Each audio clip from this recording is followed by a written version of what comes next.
déjà de faire une école. Il y a de grandes écoles sur Paris pour apprendre l'infographie.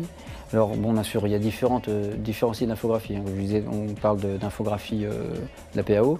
On peut parler aussi de sites internet, mais il y a aussi le cinéma. On peut faire aussi beaucoup d'infographie au niveau cinéma.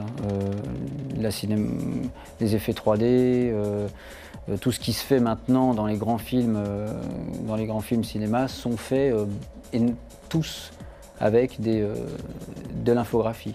Ne serait-ce que de la retouche d'un câble, quand un mec se jette dans le vide, il a toujours un câble qui le retient, hop, on efface le câble, ou on fait tous les effets spéciaux, des gros films, de toute façon c'est que de l'infographie.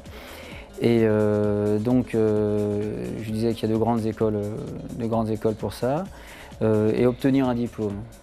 Le diplôme est très important, on vit dans une époque où on a besoin des diplômes. Il y a 20 ans, on vous disait qu'il n'y a pas besoin de diplôme, on a besoin de la compétence. Aujourd'hui, on a besoin de la compétence et du diplôme.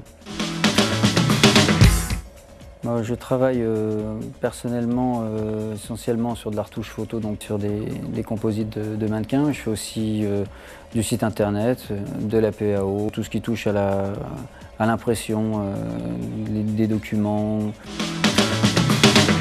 Quand on crée pour des clients, donc on a toute liberté. Bon, on part bien sûr déjà sur une base, sur une idée de ce que la personne aimerait avoir.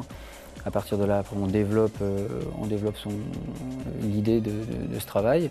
Mais on peut aussi très bien travailler pour un directeur artistique qui lui a bien concrètement travaillé sa maquette.